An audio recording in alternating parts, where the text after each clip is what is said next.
Okay, so I think what we're gonna do is I'll start and we'll go in line. So we'll go my opinion, Dan, Ferris, then Lee. Fair. So we just so we don't talk over each other. So first mini game of the 4-player is Lava Tile Isle, the platforming one. This one I actually think is kind of fun. For now, I'll probably put it as an upper B, but I might make it a lower A later. It's hard to harp on the awkward controls of the N64. The only weird thing about it, really, is that when the platforms move, you don't move with it. You gotta get off of it. So, it's still rather fun with being able to punch. So, what do you think, Dan? Well, I kind of disagree in the fact where if it moves, I know it doesn't make sense physics-wise, but when the thing moves and you don't move with it, I think that kind of is better in the sense that it makes it a little more challenging. This might be a little more biased towards for me because I'm a fan of those survival type games. Like, you know, if you last the longest wins, I'm a big fan of those. That's why I like Lava Tile Isle a lot. So I would give it either a A or a high B. Okay. How about Ferris? Yeah, this one's an A for me. I like how we can move around and jump and punch and do the ground pound. It feels like we're actually playing against each other. Like everybody's part of the game, and I like that. And it's kind of true that the physics, how you have to move with the platform, it feels weird. And I know I died to that, but I'm glad there's some challenge to it. So for now, that's gonna be an A for me. All right, so how about you, Lee? This game gets an easy A for me. I like the interactivity between all 4 of the players. I appreciate that it's pretty cutthroat and that you gotta just bop everyone off the edge. The only thing preventing me from giving this an S is the fact that, similar to bumper balls, you can tie in it, which I think is kind of lame, but... It's harder for that to happen, though. I'll give it credit there. True. Very fun. I would like to tie more. All right.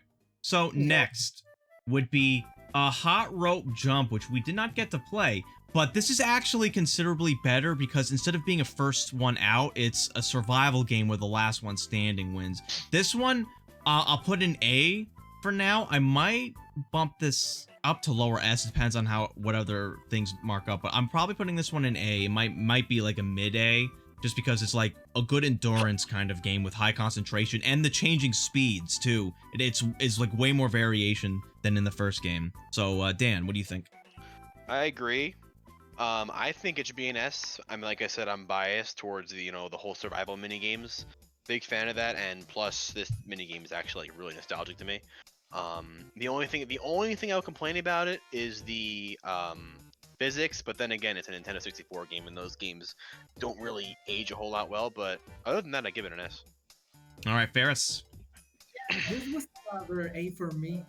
It's true that turning it into a survival version of the game compared to the Mario Party 1 version is better now. I kind of liked how the first one that lost stopped the game, but this one works better for the party. For like everybody's involved in this jump now. And I kind of wish we could move around a bit, but since it's just jumping and the speeds change and like there's plenty that goes into this mini game, so that's an A for me. All right, Lee. This game gets an S tier for me. It's very simple, but it's very effective in making the player feel very tense all the way through. And I also do appreciate the survival aspect of it, so very easy S. All right then. How about Shell Shocked? Now this is also a really good one for me. This one has variation in arenas, so it does make you employ different strategies, which I appreciate. Mario Party 1 only had Slot Car Derby that changed what's this called, arenas. This one I think I would probably place even higher than Hot Rope Jump, and it's still an A for now. That one is like a good endurance round. I mean, players can gang up on each other, but that's sort of the nature of the game. But I do enjoy the raw like skill on this one for knowing to lob when you need to, for shooting when you need to, and mastering the holding the Z to strafe is if you can do that and reliably win, it definitely worth it. So Dan. I agree. I think it's an A tier. I like the amount of options you can have, like you said, strafing, the lob shot, and just a straightforward shot. Yeah, that's really all I gotta say about that one. pretty easy A tier, if not low S tier at most. Not my favorite, but it's definitely up there. All right, Barris. Yeah, this one's an S. I just love how everybody's moving around and controlling the tank, and how you gotta aim the lob shots to go around the pipes so that you don't just use them as cover all day. It's a very good element. My only problem with this game is that it ends too quickly because everybody only has like 2 HP, I think. Should have been 3, but other than that, I think this is an S. Was originally 4, but they changed it. All right, so Lee. I think this tank game is really, really fun. Every time I see it come up on like the list, I'm just like, yo, I can't wait to deck someone in the face. It feels very intuitive to me, despite it being tank controls, but it's fun. Easy S again. All right then. Hot take, I think it's better next. than the Mario Party 6 one. What was that? I think it's better than the Mario Party 6 one, the canon one. Remember that one? Oh, that's like that one behaves quite differently. Next Yeah. is Helen Toad in the Return. Box, which is just sort of okay. It starts off with some skill-based timing, but then it turns into luck. So it has and you can sometimes feel cheated when you're doing really good. So I think for now I might bump this down to D. For now I'll keep this in C. How about you, Dan? I feel really nostalgic about this game because I remember when I was younger, I would play this specific game over and over again and try and beat the computers on very hard. But I think it's not the most interesting game now that I'm looking at it like this. So yeah, I would give it a B in terms of it not being that interesting, but still, it's fun. It kind of doesn't make a whole lot of sense, but I don't know. I just have a little nostalgic side for this game because I played it over and over again as a kid. All right, Bears. Yeah, this one's a D. It takes too long for the kind of game it is. Like you're just pressing the button and you hope you get the toad at the end, and when you miss, the animations take a while, and maybe everything should have been a little bit faster, and this might have been a C. But at the end, it just feels too random. Like it feels like a test of skill at first, and then I'm just mashing the buttons hoping it ends. So not very fun to me. That's a D. All right. Real quick, Hot Dog, thanks for the raid. Much appreciate. We're doing a tier list. If you want to make your own, get the link from the chat if it's still there and join in. Now, Lee, your opinion on this one. I will also put this in the D category.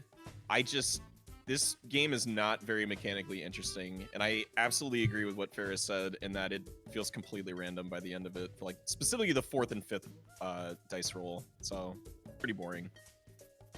Yeah. So for next one, Mecha Marathon. Oh, This one, it's an interesting masher with the simultaneous buttons, so you can sometimes get thrown off. Where the hell is this game? But I'm personally biased towards mashers, and I actually like the presentation of this one. And pressing 2 buttons at the same time is sort of a different skill. I would probably place this as B for now, just because I'm biased towards it.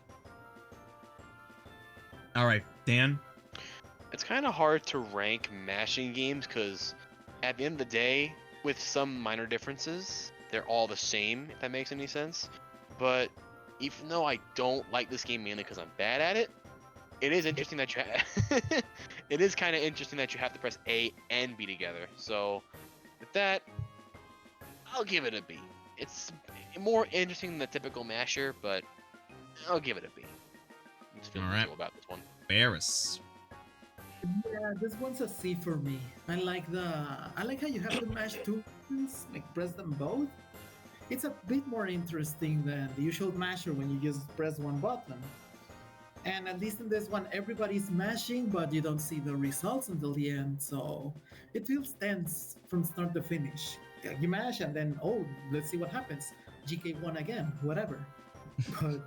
But as it stands right now, it's just not that interesting. I'm just giving it a C because it uses 2 buttons. All right. Lee. F. It's a masher. Enough said. All right, next.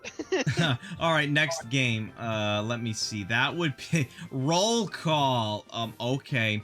Now, the most interesting one I find of the counting is Boo, because they phase in and out, even though it's still easy to count them. When you have Toad, you only have mushrooms on the field, and it's really easy to differentiate them. And the bombs, they'll blow up, and all you have to do is -1, and that's really simple. This game is, sometimes you can like screw up, but it's really simplistic. You can see what other people put. You can try to misdirect them, but the game, it takes a while. You gotta wait. When you count, you're done counting usually in the first 5 seconds. I would probably put this in D just because it's, I might bump it even down to F, but for now I'll put in D just because it's lame concept, and it's just not good. Dan. You can make the number 69 S. That's it. That's it. Next. That's fair. Next. All right, I gotta think about Ferris. that one. Yeah, for the most part, I agree with DK that like you just count and you can get the number in like 3 seconds, and then the rest is just waiting for the time to run out. I think it's a neat concept that was just executed poorly. That's a D for me. All right, Lee. I'm hesitant to call this a mini game because this feels like homework, and because of that, I'm going to give it a D rank. Oh, D. Okay. All right, yeah. So that Y'all don't one's like pretty 69. lame. Abandoned Ship, we did not play, but this one is weird kind of masher. For one, it's a beginner's trap because if you don't know to mash before the game even starts, you insta-die. Swapping is interesting to let you get some coins. It's really annoying to dodge the fish. And the ending, like Rush, is weird. Like, I really don't understand why certain people win, even if you're ahead of other people. And I would probably place this in, like, for right now, C, just because it's, like, a pretty awkward game to play. I like mashers, but this one's kind of weird to me. So, Dan, what do you think? I mean, like Mecha Marathon, it's not your typical masher, obviously. But I feel like this is a better masher because there's more going on. You can go left and right. I hate that stupid freaking fish, though. It's like banning my existence in that game. I'll give it a C, in my opinion. Because of the fish, honestly. All right, Ferris. This one's also a C for me. It's just like the Shy Guy one. It's a masher that has a little bit more going on, and everybody is part of it. But it's true that the fish just feels unfair, and like GK said, you gotta start mashing at the very beginning or you die. And sometimes you can get like an extra coin or two, but most of the time you're just mashing, and the rest feels kind of weird. Because like the game gives you control, but you don't have as much of it as it seems. So like, I can't really give it anything but a C. All right, so Lee. I'm going to also put this in the C category. I think the reason why I prefer this to other mashers is that there's things that actually interfere with the mashing itself, which I think is a good counterbalance to players who aren't necessarily as good as mashing, because it can kind of like, you know, bump down some of the better ones. All right, next would be Platform Peril, which we didn't get to play this game. Where is it? Platform Peril, if I remember, was a bit better than in Mario Party 1 because they added some variation of obstacles like the conveyor belts. The isometric angle is still kind of weird, and that remains, and the general awkwardness of it. I would still probably place this in upper B because, or no, not upper C for now. I might bump it to lower B, but I'm personally biased against this one. It's a slight step up from Mario Party 1, but generally the same kind of awkwardness. So, Dan, you? Well, me, personally, I love platformers. I play a lot of platformers, and honestly, almost any platforming minigame in the Mario Party series, I love, and this one is no exception. I want to give this one an A. One thing I'm keeping it from S is because the view of the minigame, though. That's one thing I'm holding it back from S, honestly. I give it an A. All right then, Lee. I mean Ferris, sorry. Yeah, Skip the order. This one was gonna be my first B, because I like the platforming aspect. The perspective still feels as weird as it used to be in the first Mario Party, but it's more interesting now, and you can still get coins. And it feels like there's more going on than it used to be. It's a shame we didn't get to play it. It would have been fun. For now, that's gonna be a B. All right, Lee. I'm gonna give this an A. I really like the one from the first mini game, from the first Mario Party. This one just seems a bit more refined to me. I can't put it at an S because there is still like the RNG nature of just getting a better path, which is kind of lame because you can do everything right, but you get the bad path and still lose. So I'm gonna keep it at A. All right. So next would be Totem Pole Pound, which is, a very simple game. Being able to jump correctly and understand the somewhat awkward physics of the N64. I mean, that's true for a lot of games. This one, if you can, maintain perfection all throughout, that's definitely, good. You deserve to win if you're able to maintain through. But it's still very awkward. It's very easy to miss your jumps. It's very easy to have your jump be eaten by the game if you don't wait for your animation to finish. I don't see it on the damn list. Is it on here? Am I missing it? It's the top row, second from the right. Oh, okay. Oh, thank you. I would probably it might be a D. I might make this lower C for now. Just very, very simple. So, Dan, what do you think? T-Trax kind of put this in chat for me. It kind of this game, I don't like this game a whole lot, mainly because it comes down to whoever jumps and gets the perfect ground pound first. The second the announcer says, second the minigame starts. Like, oh, yeah, that's a good point. I'm never sure of when you can actually hit the damn button. Yeah, and whoever does jump first is most likely gonna win. And it's the same, and the end animation of the ground pound bothers me as well. It takes a long time to recover. Slow paced, but I gotta give it a D. I'm not a big fan of this minigame. I think you make a lot of sense. I'm dropping it down to D as well. All right, Ferris. T-Trax hit it on the head in chat. Yeah. I agree with T-Trax. I just give it a C. Worst measure so far because it's true. Like, you get the perfect start, and since you can see everybody's progress at time, you end up feeling like you just do the perfect stomp over and over and over and over again, and it can get a little discouraging when you take forever to recover from the pound. But I do like how it mixes mashing with timing. I mean, I do see it like a masher because that's basically what you gotta do: jump pound, do it with the best timing you can. It's a little bit more interesting, and it only loses me because of that progress bit with that perfect start and all that. But it's not that bad, so let's see. Okay. How about you, Lee? I'm gonna be harsh on this one. I'm putting this in F simply because there's no comeback mechanics. If someone does well, you can't stop them. I think that sucks, and that kind of winds up to leaving people putting the controller down or just giving up preemptively, which I think is a bad sign in a minigame. That happens in a lot of those. It does. It feels very apparent in this one though, because it's very you can obvious see with it. the visual progress at least. That makes sense. All right. So, Bumper Balls, which, again, heartbreaking because it almost always ends in a tie, but they did fix this one slightly by having they have 3 different stages. One vanilla, which sucks because it's a tie. They added the ice one, which has a little bit of ice physics, and then they have another one which has some hills. And I honestly don't know if they really make that much of a difference. That can tilt it slightly, especially the ice one. I put this one in a C.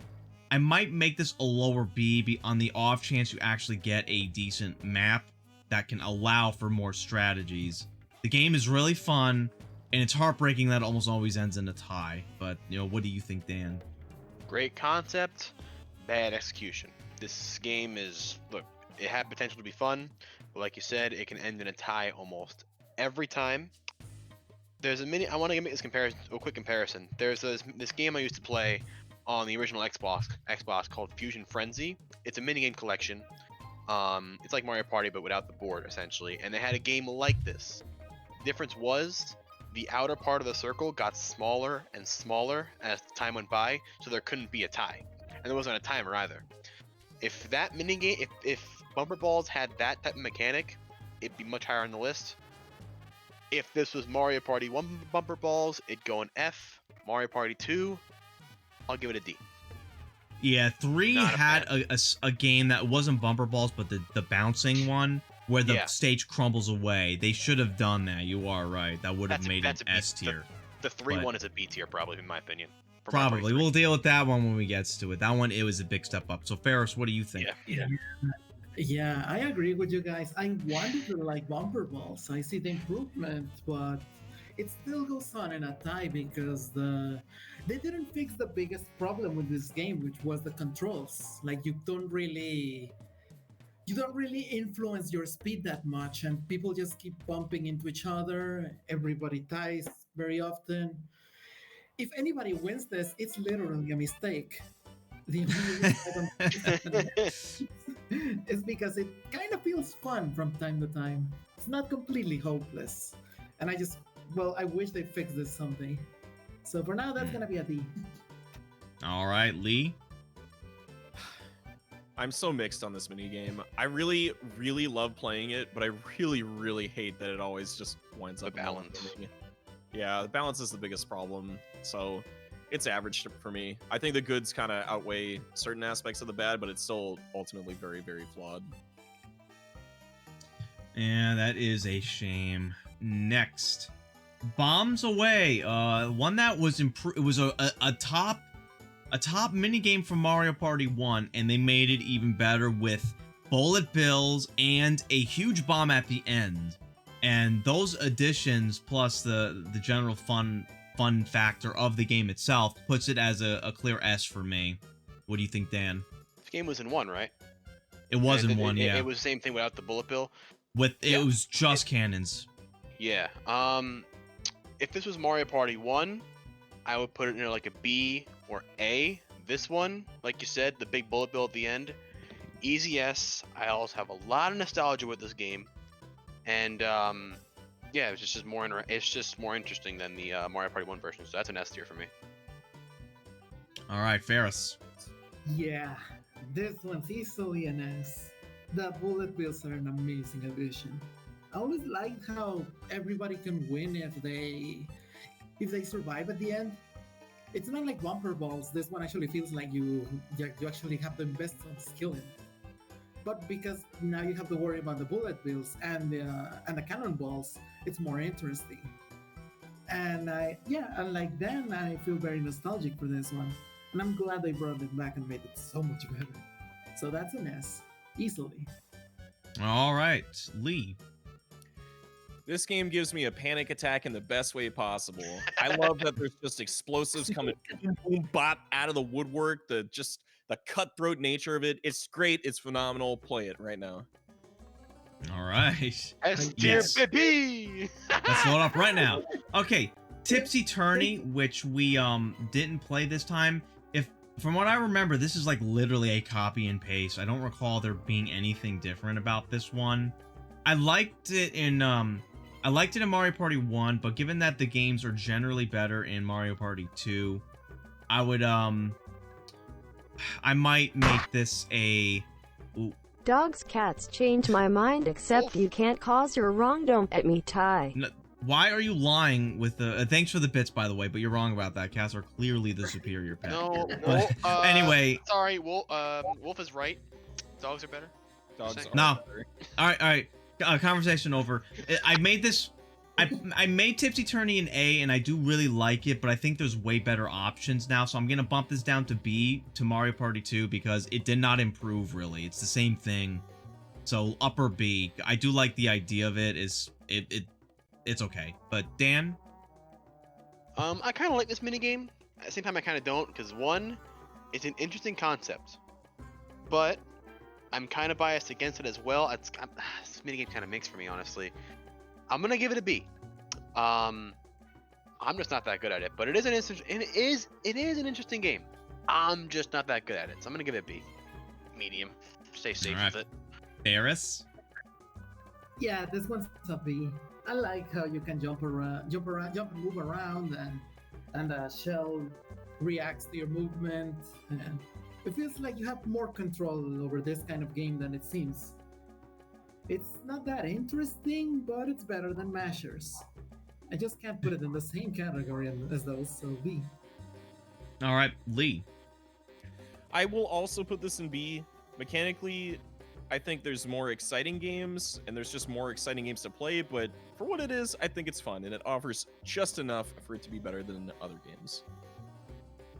All right, yeah, it's okay. Next one. This is going to be a divisive one, I think. And yes, Copeland, as we said before, the addition of the ice board in particular makes something happening possible, and the game's really fun, but it falls apart though. So I'm biased towards it. That's why I put that in B. Honeycomb Havoc now. This one, it is a long game to Copeland's credit, but when I'm playing this game, I'm constantly calculating, like anticipating what everyone else is gonna do and how I should react accordingly. Trying to like count it out, and I know some people really don't like this one, but I dig it. I would probably put this in a mid B. I mean, you also have the possibility of a coordinated strike against a specific player if the players really want to do that. I do find that kind of funny at times when you're not the target. But yeah, I can appreciate this one, even if it is a bit long. I'm biased towards this, the kind of game this is. Sort of puzzle-esque. What do you think, Dan? I like the minigame in terms of you have to think ahead a lot. You know, depending on who's next, what fruits are coming up next. There's a coin next, honeycomb next. The one thing that's holding this game back, though, is that if you die first or second, you have to wait a long time for the minigame to end. And sometimes, and it's kind of RNG based too. If you lose first or second, obviously you have to think ahead. I can't give this game an A. B or C. It's good in the sense of, you know, you have to think a lot, but it's bad in the sense that you have to wait a ton if you die first or second. Yeah, I forgot about that, and that is true. But Ferris, what do you think? Yeah, this one's gonna be a B for me because I like the skill involved in this one. I kind of wish that it would let you decide between 1, 2, or 3, and it made the animations a bit faster so that there was more decision making going on. As it is right now, it can get a little boring because of how slow it feels, but at least that gives you time to think, and there's just not enough thinking in these kinds of mini games. So I gotta give it props for that. B. Yeah, all right, real quick. Wolf, thanks for the gifted sub to Ryan. Much appreciated. Show those emotes. Anyway, Lee, what do you think? This game uses a different skill set compared to most other Mario Party minigames. I don't like that skill set. F. The Bane switch. You open it up one way, but then not good. Yeah. I get it though. For this one, it doesn't really fit with the rest now that I think about it, but I still dig it. Here we go. I think we're gonna have a little argument here. 100%. Hexagon Heat, which is still I think probably gonna be the best we all game say again. Will we vote for that one at the same time? S. Triple S. Yeah. It's Hexagon freaking Heat. Yeah, so the only thing is aesthetically, I personally prefer the mushrooms more, but that's a non-issue. The game is still just as fun. It's actually slightly faster when you die on the lava compared to dying in the water because you don't have to wait for the blooper. So the game flow is actually a tiny bit better even. So yeah, I put that as an S. It is just so damn good, and again, it's a shame that they never brought this one back outside of the top 100. But that doesn't really count, I don't think. But any extended thoughts on any Dan? What do you think? That whole Mario Party top 100 game in general doesn't count. That game is not that good. Anyways, Hexagon Heat. It's Hexagon Heat. It's S. Easy. No argument. If you disagree with me, you're wrong. All right, fair. All right. Yeah, it's S tier. This mini game is literally too good for Mario Party. They should really bring it back if they ever want to make Mario Party good again. It should have been an S plus. Come on. Yeah, S plus. All right. Lee. You know, I have nothing but praise for this game. Whenever I think of Mario Party, the first mini game that comes to mind is this / you know, Mushroom Mix-Up. they're perfect in like every sense of the word. I think I love it. All right, that was a pretty clear-cut, good example. Then now we got here another one, Skateboard Scamper. This one I think is a bit better than in Mario Party 1 because the obstacles are a little less predictable. Well, not that they're less predictable. It's literally the same setup every time, and that's kind of lame. But the moving platforms, like, you have to anticipate, and there's more variety than in the original. However, I still find this one a little monotonous with the being on rails and all that, and I just don't jive with this one that well. I would probably place this one in a lower C. I don't even remember where I put this one last time, but it is better than the one in Mario Party 1 by a bit, but I'm still very annoyed. But Dan, what do you think? Mechanically, it's better than 1. Aesthetically, I prefer 1. Not like it's kind of like Abandoned Ship in the sense where you have to mash and do another button, but I like Skateboard Scamper. I'll give this one a B. I don't think it's amazing, but I think it's good. I'll give it a B. All right, Ferris. It's a B. I would have said A because there's a lot going on, and then how you can displace yourself by jumping at the right time, and how you can get coins, and how you have to keep jumping, unlike the 1 version. But it is a masher, so it can be a little annoying from start to finish. I really can't give it that much more praise, so that's going to be a B. But to its credit, it's the best masher so far, in my opinion. All right, Lee.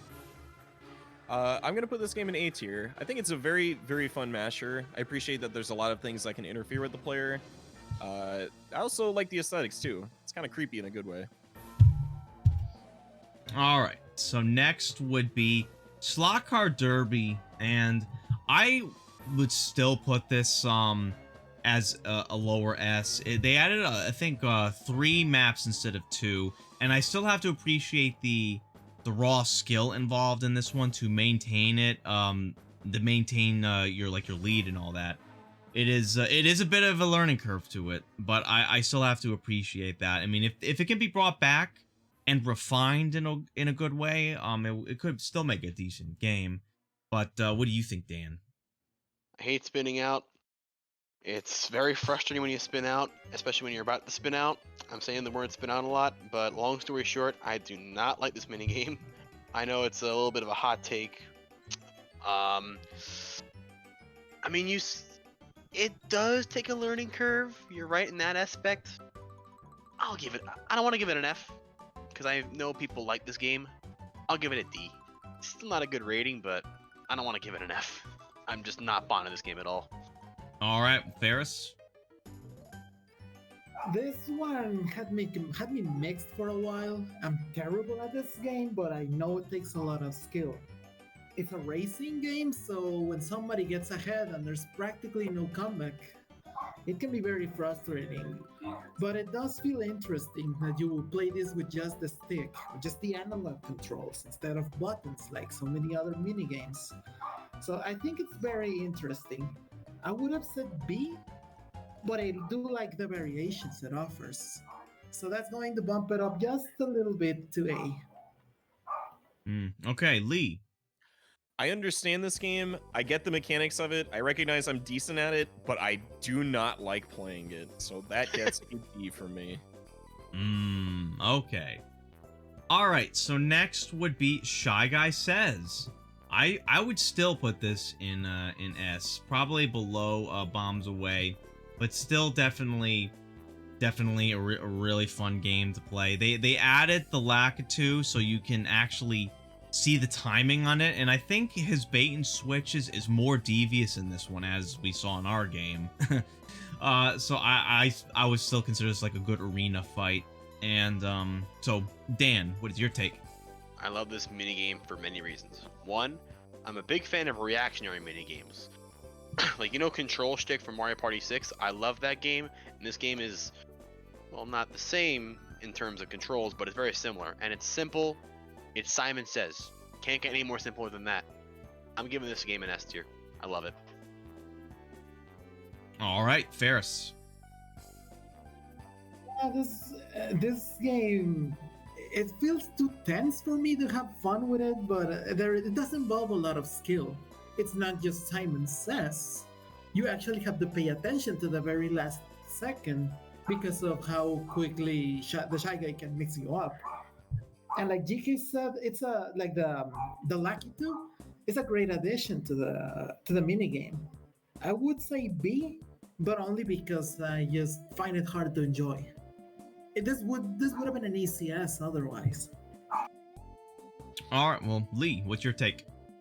This minigame fills me up with a certain existential dread that I can't seem to put in any other category. It gets an S for me, if only because I love to hate this Shy Guy pranking me. Let's go, boys. Oh boy. All right, so next would be Sneak and Snore, another one we didn't get to play. And this one I kind of like. It's a little simplistic, and the animation to stop can sometimes be awkward. I'm probably giving a little bit of a buff to this one. I'll probably put this one in lower A, just because I really like sort of the reaction or the anticipation of the chain chomp while also trying to keep ahead of everyone else around you. So Dan, what do you think?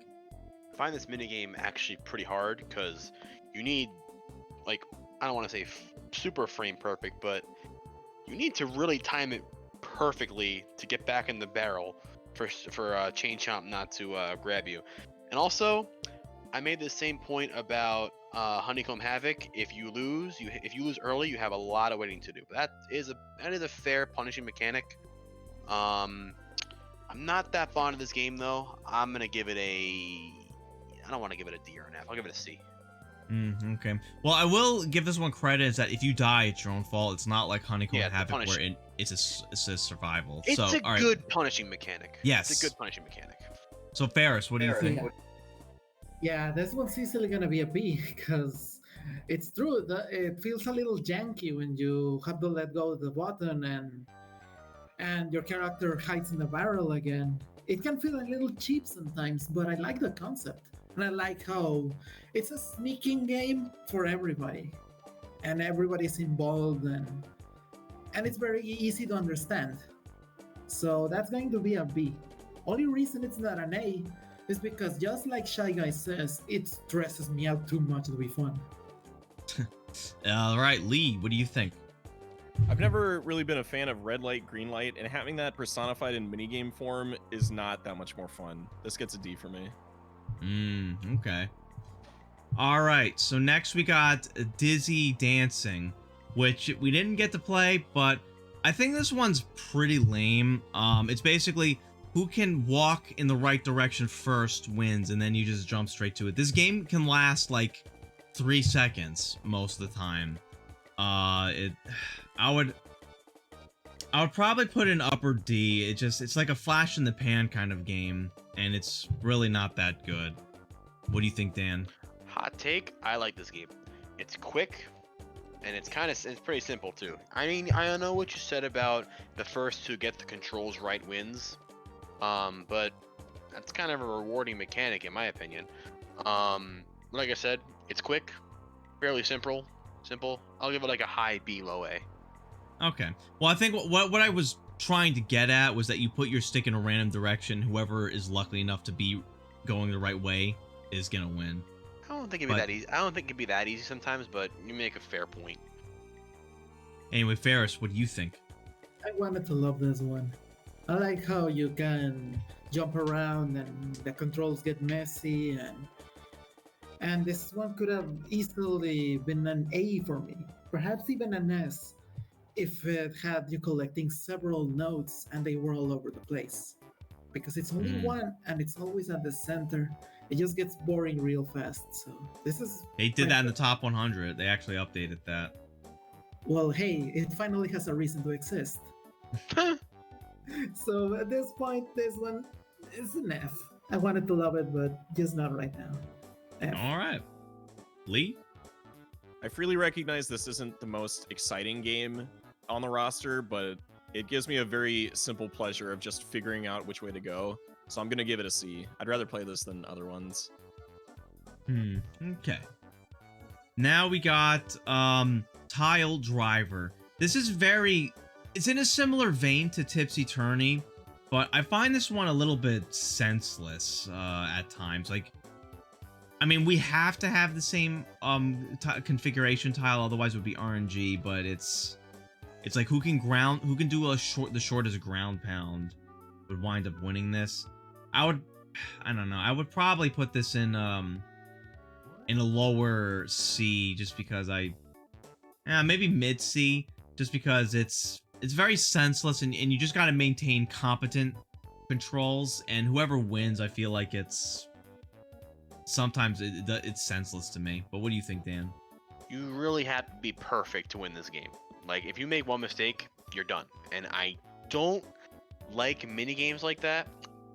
I understand it's a punishing mechanic, but it's that there's very little room for error, because there's going to be one person that's going to be perfect in the game, and there's one person, and everyone else is just going to be missing one. And I like the fact that it can be really close, makes it really intense. But like I said, you miss one, you're done, and I don't like that. I'm going to give it a D. All right, Ferris? Yeah, this one is Tipsy Turby's lamer cousin that doesn't have the fun mobility or the tilting, and it's just, you gotta be perfect or you just lose. This one's gonna be a D. At least it's better than Bumper Balls. All right. Well, Lee, what do you think? As a fan of short hops in both fighting games and platformers, I kind of have a soft spot for this one. I'm gonna put this on B tier because I like short hop ground pounding. Ooh, interesting. All right, the last 4-player game, which is what is this? I can't read it. Deep Sea Salvage, which we haven't played this one, and can someone remind me with the controls? Like, do you hold A to go up? You mash A to swim and move around and get the coins. Okay, so this one is, very basic coin game. I think I'm starting to remember this one. Nothing really special. Decent. I think you had to like dodge the mines, so it's pretty okay. But a very meh kind of game. So I'll probably put this one in C as well. What do you think, Dan? I think it's fun. It can get a little crazy at times because there can be hammers dropping everywhere, coins dropping everywhere. People can be bumping into each other. I understand that. But I think it's a fun game. At least when you get hit, you don't lose coins. That would really bump this bump this mini game down a couple pegs. I can't give it an A. I'll give it a B. Good coin collecting mini game. I'll give that. Yeah, I'm definitely giving this an A. Because I like how you can mash, but with purpose in this one. You can actually move around and you go to the surface very quickly just by mashing A, or you can just let go, and it feels like you have an interesting amount of control. It's kind of like those underwater Mario levels, but you're in a submarine. And also it has the different coin payout, which in my opinion makes this sort of thing more interesting. This would have been a C if it was one of those games where the highest team that collects the most whatever wins. But since you get paid for your performance, I think that saves it a lot. This is a lower A for me. All right, Lee? I think this minigame is really awesome. It kind of encapsulates a lot of what I like about the coin style minigames, and that it's kind of a frantic get all this as fast as you can before another player gets it. There's a lot of moments where you can cut them off from getting it, and it's really solid. So A tier. Okay. All right, so that brings us to the 2v2s, which they actually added variety. They went from 5 to, I think, 11, if I'm looking at this right. Yeah. Yeah. Or actually, is that 12? Yeah, that's 12. I can count. Okay. So we actually have a real amount of 2v2. So the first one, we get to start with the runt, Mario Bandstand, which is a huge improvement from Mario Party 1, where for some reason they screwed over one player. But this game I still think is very, very, very lame. I would I would put this one in D. It's it's lame. And anyway, what do you think, Dan? Don't play this game on netplay. A lag will screw you over. I agree, it's pretty lame minigame. It's just, I mean, timing minigame, rhythm-based minigames, I'm okay with, but this one, like you said, it's lame. Not a fan. D. Bears. I like the rhythm aspect of the minigame. It feels a little biased how one player gets way more inputs than the other one. But it is a rhythm game where you gotta cooperate with someone. Maybe this one has more variations. But right now I would say this is a C. It's not like the mashers, but it does have a problem when it gets a little stale. Maybe it has more variations, but right now just C. It's not bad, but it feels at least better than the one from Mario Party 1. So yeah, All right. C. Lee, what do you think? I'm gonna put C. I kind of like some rhythm mini games, and this one's very simplistic, and I don't have to like, overthink anything. It's just press A for the button prompt, so it's kind of chill. So I like it. All right then. Let's see here. Next one is Bobsled Run, which I still think is really good. They changed the aesthetic quality of the bobsled with maybe putting in a little too much detail at times. I would probably say, let me just look at the rest of these real quick coming up. I would probably still rank this one either my favorite 2v2 with maybe the hockey one being up there, but for now this one I would probably put it in S in Mario Party 1, but I think I might bump it down to an upper A, but I think I'll still put it in S because it's a very good duel between two teams. What do you think, Dan? I feel like whoever mashes A the fastest in the beginning is going to win because the comeback mechanic, there's no comeback mechanic. It's really hard to come back in this minigame, and even if you do, you bump into each other a lot and you most likely die. It might be a little bit of a hot take. I'm going to give it a D. I'm not a fan of this minigame. Interesting. All right, what do you think, Ferris?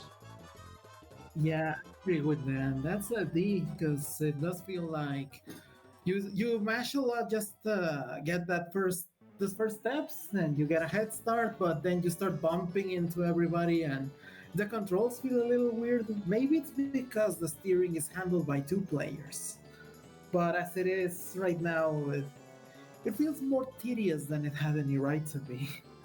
I don't find this one very fun. Maybe if it was a 4-player minigame where everybody got their own screen, it might have been better. But as a 2v2, it doesn't work for me. That's a D. What do you think, Lee? This one's teetering between A and B. I'm gonna put this in B because no, actually, I'm gonna put it in A. I like playing this one. I just like the idea of a crazy race between both teams. But like, the thing that really sells it is that they made like a little image for the penguin's butt, and that's the best part of it. That A. Okay. That A. Graphics? Yeah, I think I don't want too many. I don't want too many S tier games. I think compared to the others, though, the one's an upper A. So, next would be Car Havoc. This one is better. It was still pretty good in Mario Party 1, and I think it's a little bit better. I do like the mashing, and it's a little more complex than just a straight mashing because you have to pay attention to, like, you're going too fast, you gotta tilt, you gotta brake when you need to, but this one also adds the area where you must max your speed out to make a jump. That's very interesting. So I would probably I'll probably put this one as a lower A for now, just because I'm biased towards how this game is played. What do you think, Dan? I think this game is pretty disorienting. Not gonna lie, I think there's a lot going on with the controls. Maybe bias. I may be a little biased against it because I'm not a big fan of mashers. It's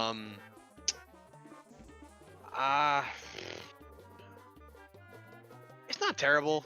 I'll give it a B. All right, Ferris. This one has me a little confused. This would have been a B if you actually had to slow down the mashing or else you risk falling off. In practice, I've seen everybody just mash all day and just steer one side or the other. I've never seen anybody actually falling off from mashing alone. So it gives me this feeling that this is a masher that had more going on, but it made it less interesting for me than a straight masher. The only reason it's not an F is because I like how you have the mash with another person. Like I just wish there was like an actual risk, like a reason not the mash, or to focus more on the steering. So for now, I'm just going to say D. It's the best D so far, but it's just not as fun as I wish it had been. All right. Well, what do you think, Lee? I'm gonna put C. I think I definitely am in the camp that this is like very missed potential because you really aren't punished for going fast, which is kind of a problem. It kind of hurts my hand after a while because it's like 30 seconds of mashing, which the only other game I've played that does that is the finale of Kingdom Hearts 2, and I never want to relive that again, especially if it's remake. Oh god. Oh boy. Play Sonic Rush, Lee. Oh god, no. Oh. Okay, so now we have. Oh yeah, the police fight. Go ahead, sorry. I'm not familiar with that. That'll probably be something I would like in Kingdom Hearts. I'm generally not into the RPG.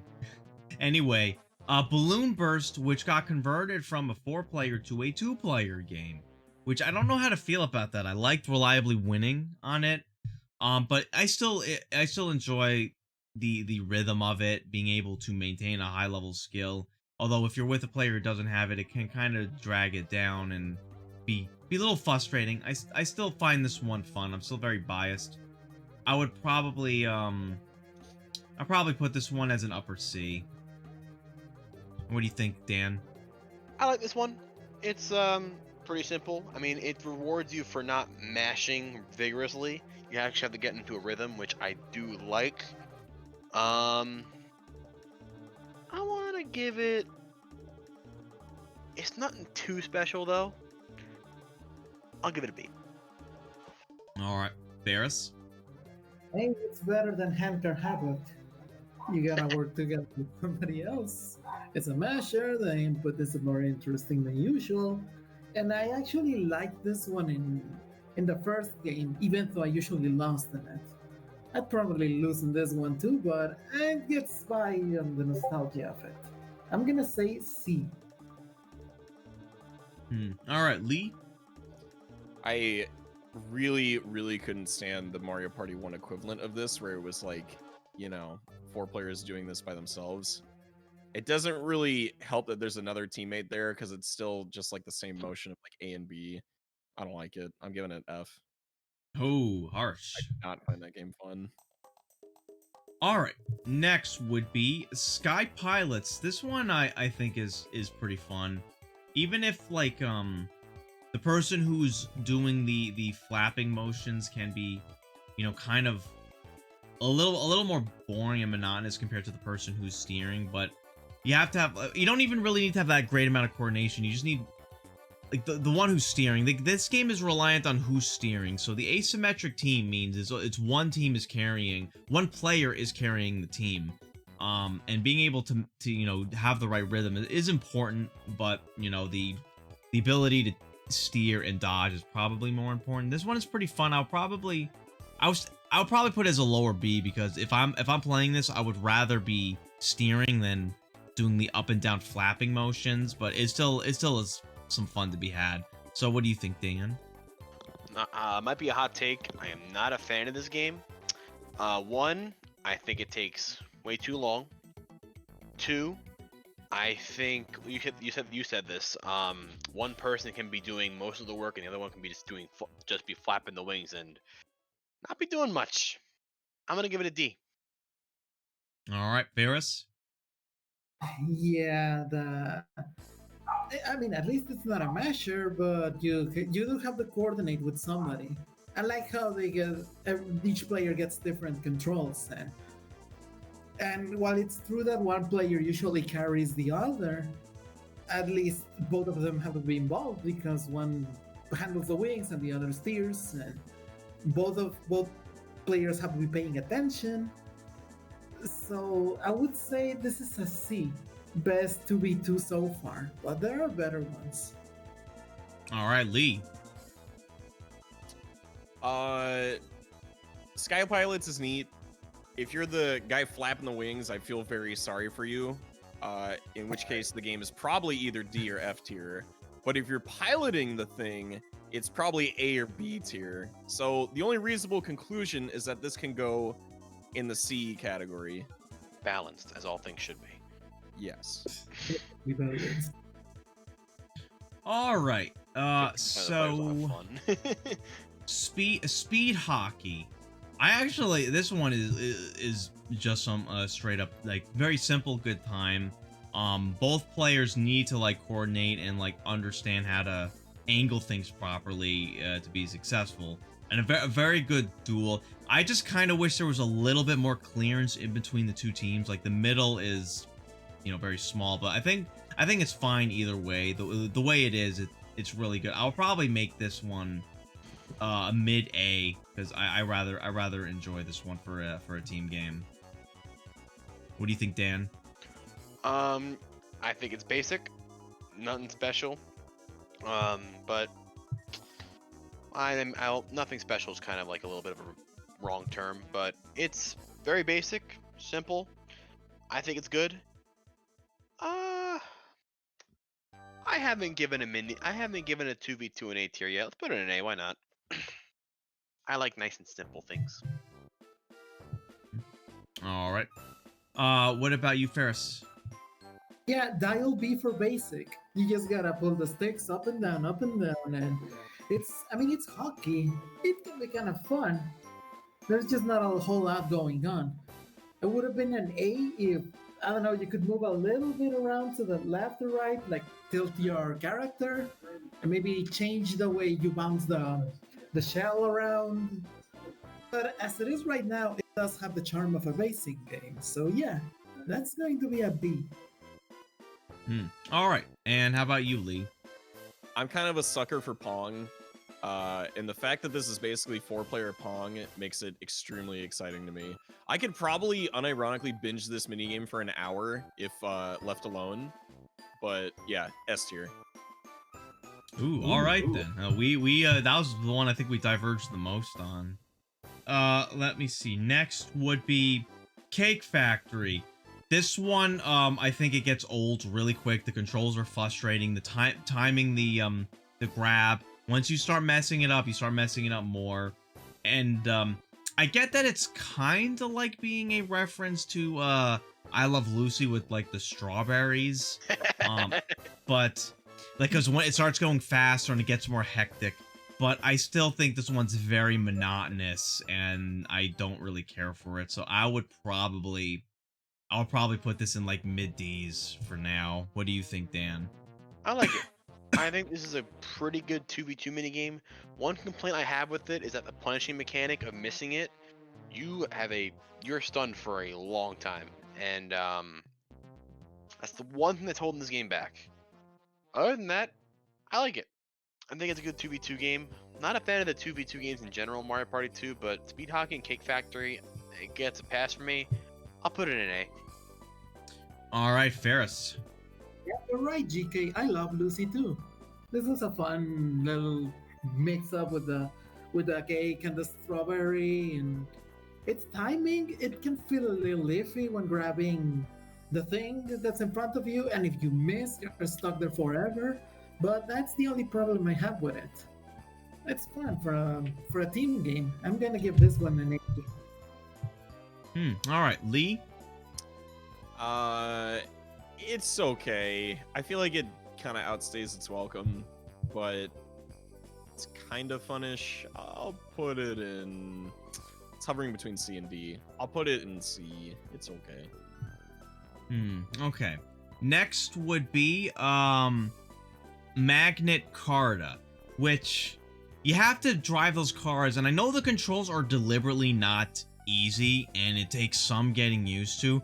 This one I kind of like with the 2v2, because you do have to coordinate with your teammate to clear out the center to get the chest, and I kind of dig that, but having to play for a long period of time with those awkward controls can be a little frustrating. I'll probably put this as an upper C. It's a good concept, and the controls take some getting used to, but it's slightly above average, I would say. What do you think, Dan? This game is pretty easy to cheese because you can just wait out the other team while they get the side side coin. You just go for the chest, so it's kind of easy to cheese. It's not a terrible minigame. I like it. Not the best, but I think it's pretty good. I'll give it a B.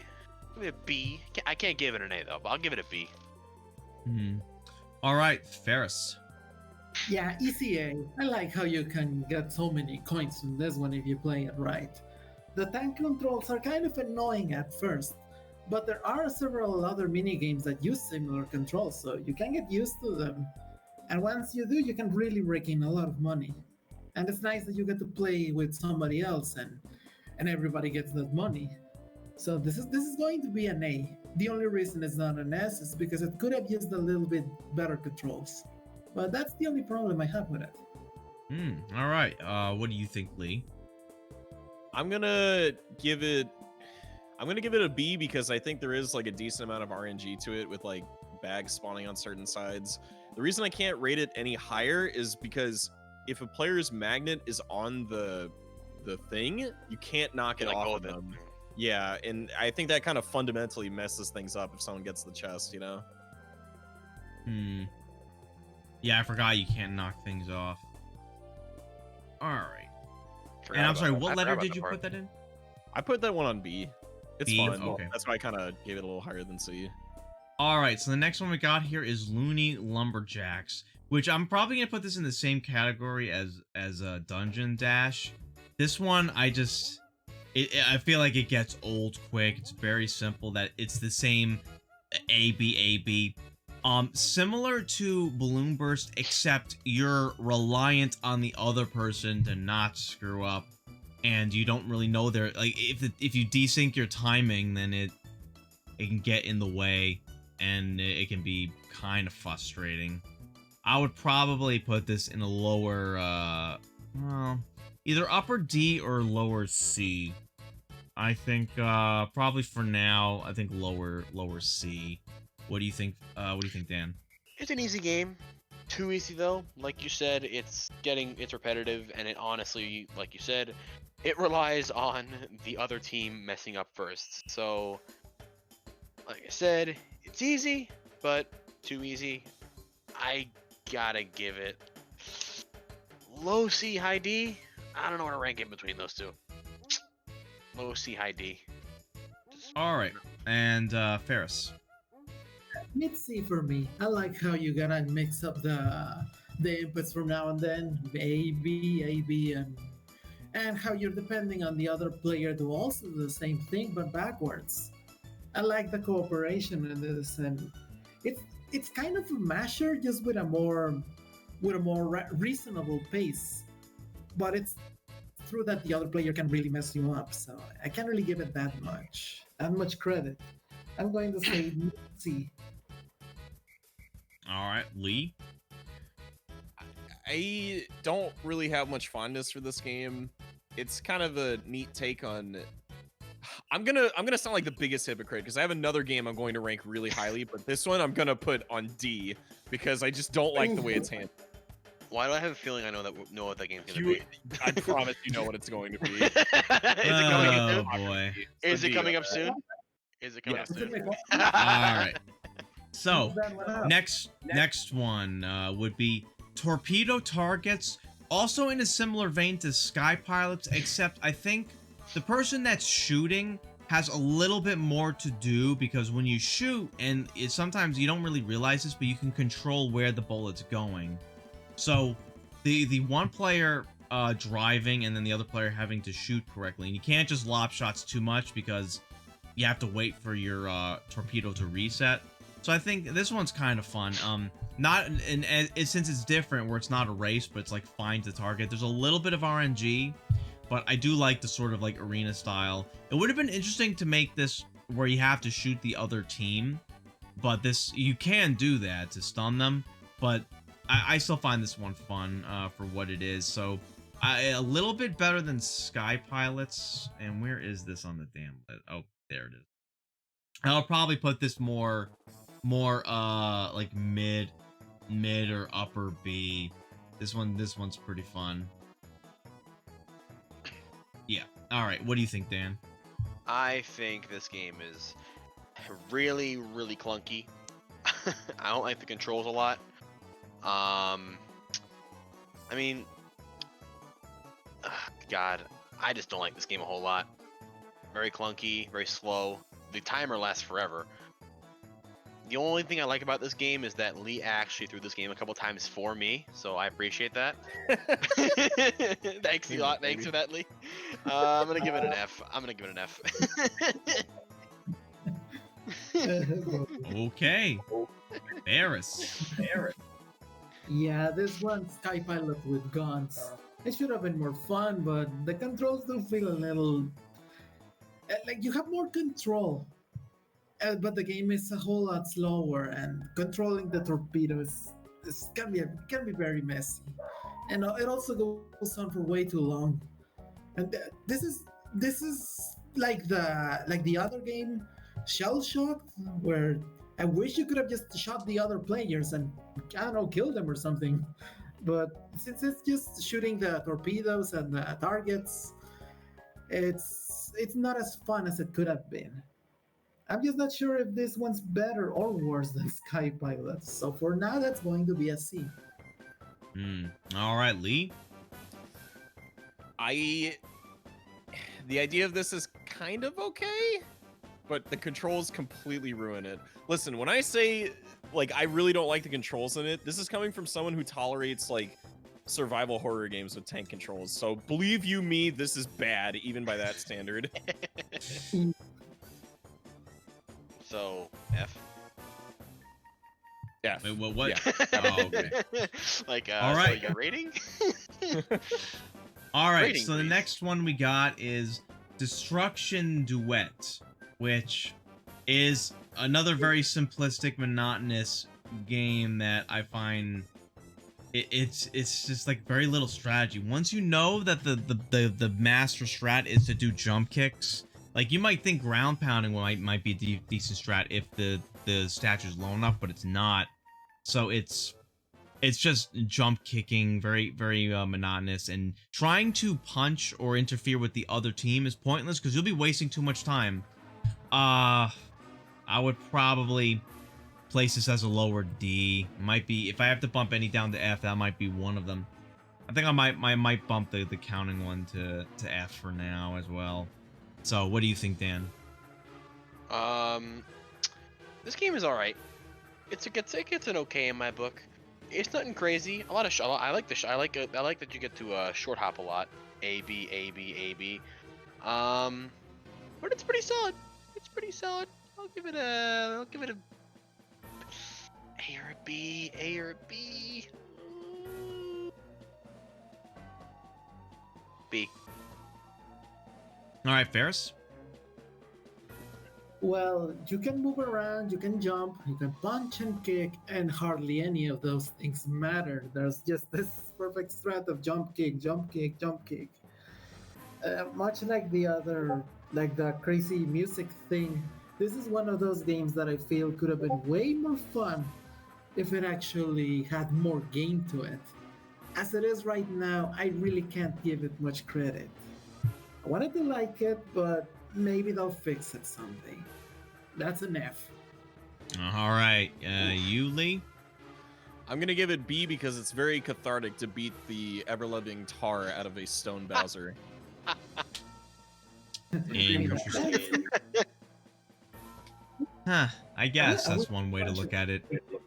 Yeah, I think I might bump it down to F for now. All right.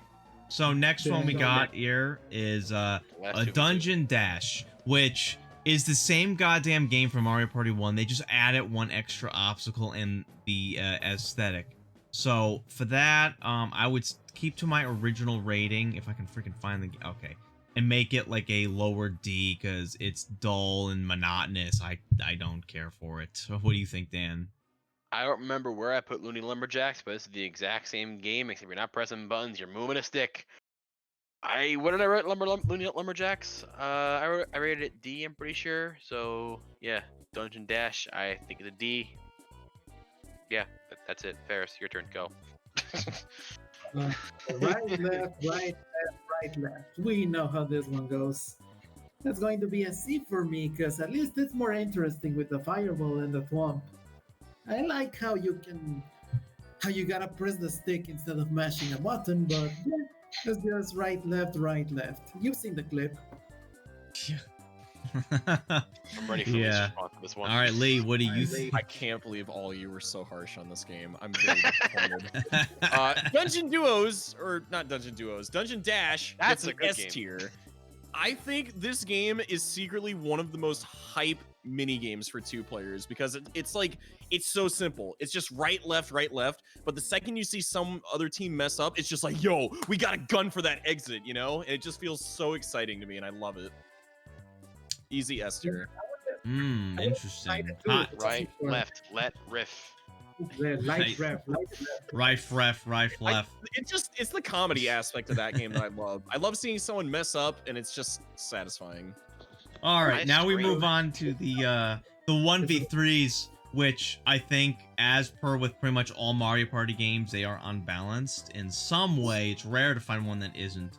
So we start with Bowl Over, which is considerably better in 2 than in 1. In 1, it was you would just steal 5 coins from whoever you hit. This one, however, the one has to kill all 3 with 2 bowl attempts, which is surprisingly difficult, but it's not impossible.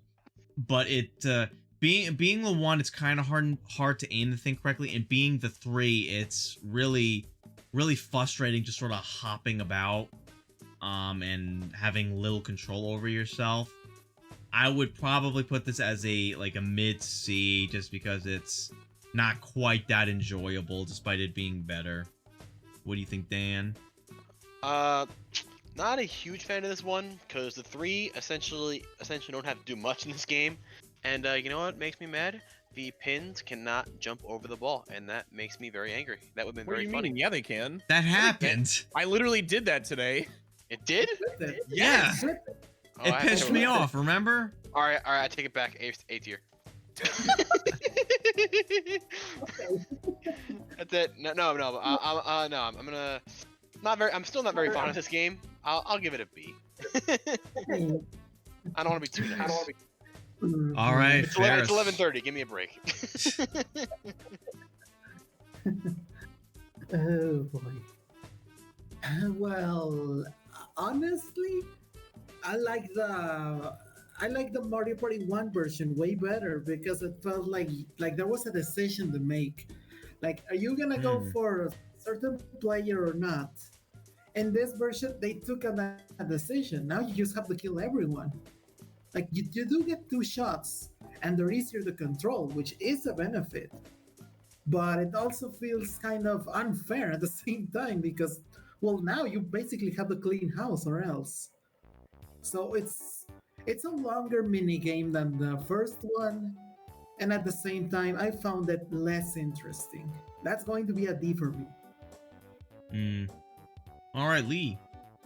This minigame is so laughably dumb, silly, goofy, and I adore it for both the presentation, the way that you can juke people as the pin, and the way that you can just curve that shit. S tier. Okay. Oh baby. So next would be Crane Game, which very similar to Ferris's point. They changed how this one works. Instead of targeting and making a decision, you have to kill everyone. And I feel like this one's very easy for the 1. You get like 1 or 2 of the timers, and then you just kill everyone else. it took out the heavy stakes from the first one, being able to steal 1/3 of the coins to just being a standard minigame. So it dropped in quality a bit. I'll probably put this one in I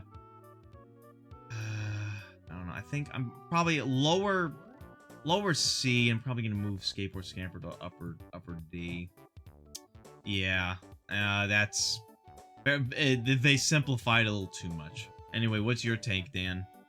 I really don't like this minigame. I think just like Mario Party 1, it's lopsided towards the 1 in different for different reasons though. Because in 1, it's just free money. You just grab the chest and you got it. Mario Party 2, you have all those clocks. Now, I'm not very good at mashing, so I'm not good as the 1, but still, I'm not a big fan of this one, and I also think it takes too long. I'll give it a D. If it was Mario Party, if it was Mario Party 1, it's an F. Ferris. Yeah, much like the bowling minigame, I feel that they made this one worse because it takes longer, and now you don't get to make a decision. You have to get everybody. You do get a bit more leeway to work with this one because if you drop somebody, you can at least go for the clocks and try again. And there's like I never liked the mashing aspect of it, but it was like that in Mario Party 1 too. So I'm not gonna hold it against this one. That said, I find it kind of strange that they give you all these things to go for, but if you don't go for all of them, you pretty much lose. So I would say D, but it's slightly better than the bowling one because at least the one player has a chance to win. All right. Well, what do you think, Lee? I having a masher that's like directly competing against another person in this sort of sense just doesn't feel right to me. This was definitely handled better in Mario Party 1 because of the decision aspect, and I feel like that was kind of removed in Mario Party 2. So I'm gonna put F for this. All right, and I think a lot of the kookiness from 1 was like really unique, but they try to simplify everything. So now we move on to the music, and this is gonna be, I think this is probably a little bit better than Look Away, but move to the music. You have 2 rounds of dancing. There is a beginner's trap if you're the 1 and you leave an entry blank. The 3 have to do something.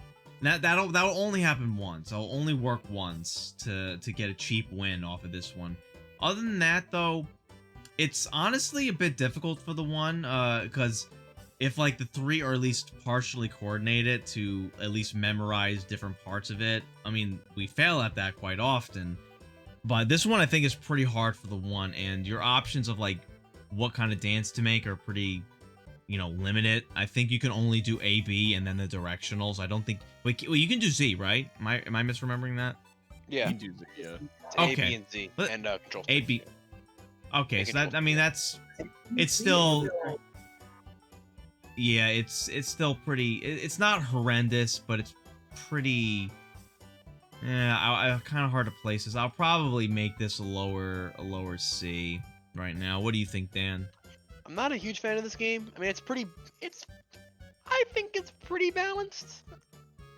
I mean, I didn't know for the longest time where I thought you had to press nothing when you're the 3. Like if the 1 person does nothing, and you're the 3, you have to repeat it. I thought you had to do nothing, but no, you actually have to do something. So I didn't know that. But I'm just not really big on this minigame. I'm not gonna give it an F though. I'm gonna give it a D. Balanced, okay. But I'm not that big on it. Now, what do you think, Ferris? Yeah, I like the rhythm aspect on this one, and how you as the first player can make the sequence whatever you want, and the others have to match it, but not entirely. The game decides that, and you could trip people off of it. And even if I can't get mad at this one, even if I lose as the 1, it's still catchy, and there's still quite a few things you can do with the inputs. And I would say this would have been a B for me, but I like the music, so that just bumps it up to A. All right. How about you, Lee? You know, I think out of a lot of rhythm mini games in the Mario Party series, I think this is one of the better ones. I do like the creative aspect for the one where they have to like create the beat, and I do think it's kind of cool to try and memorize that as the three themselves. So I'm gonna give it A tier. Pretty fun. Yeah, you know what? I think you guys are make some good points. I'll probably bump it up in C a bit, but Yeah, I'm just not big on this one. yeah. All right. Anyway, let's see. Next would be the Bomb Barrage, Oh god. which, oh boy, this Suck at this one.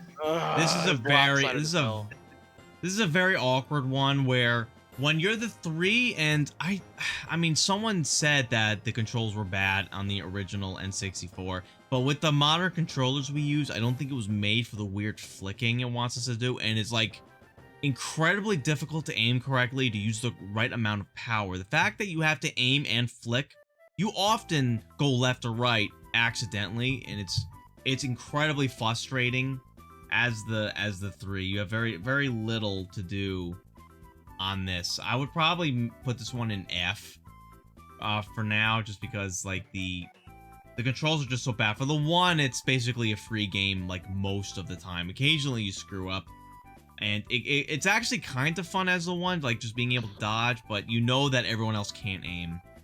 But what do you think, Dan? I think that the only minigame that I can think of that is more lopsided towards the one than this one is Mario Party 6's Crate and Peril. Man, this game is so lopsided towards the one. It's very hard to control for the three. There are some times where you can I have seen some times where the three actually win, but it's few and far between. So D. All right. Barris. I agree with you guys on this one. It's one of those games that I would have found more fun if you could actually do something with the controls, with the aim. And I'm not saying this because I'm salty that the keyboard didn't work. Because of the aiming, it's so bad even in the regular controls with the 64. Like, who even gets to play this game? The only reason it's not an F is because, hey, at least it's fun for somebody. Oh boy. That's a D. For some people. Low D, but at least a D. All right, what do you think, Lee? I'm going to also put this in D. Controls really hamper it. I think the idea is kind of neat for the one, though it's very cool for the one, not for the other players, and that's kind of bad. All right, so next we got Look Away. This one I find more enjoyable than the move to the music. You can try to trick the one and look elsewhere, and the one can try to anticipate that. Also, trying to look forward to trick the one is interesting. I guess the only thing that can be annoying if on the one is if two people survive by the end, then they can just look in other directions and then just win by default. But I think they give you 5 chances as the one, so I think it's pretty fair, relatively even, if a little bit hard for the one slightly. Oh god, something's in my throat. I would oh god, I would probably put this one in like a lower B. Maybe like a mid B, actually. Lower mid B. What do you think, Dan?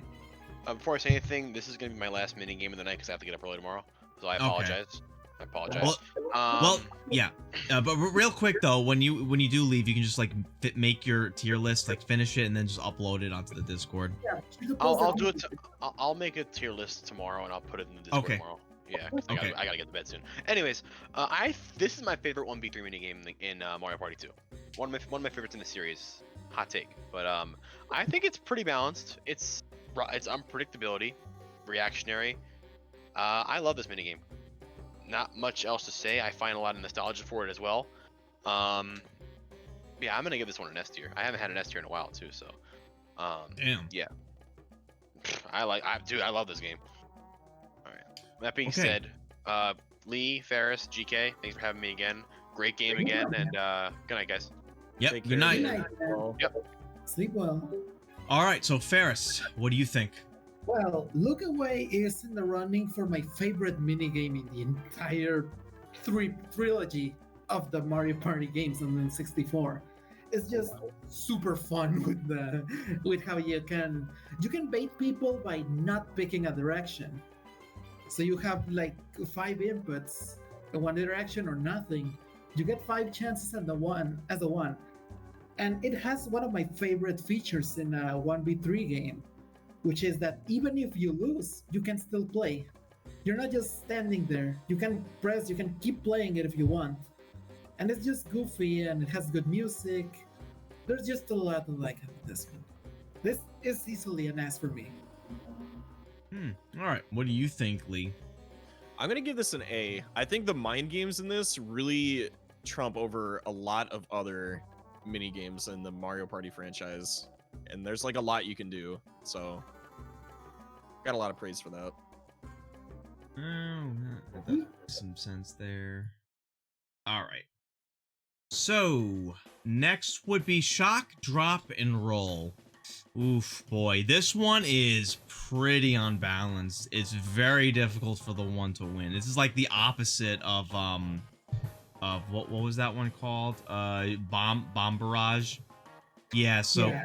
the one is that the one thing I do like is that the three still have to pay attention.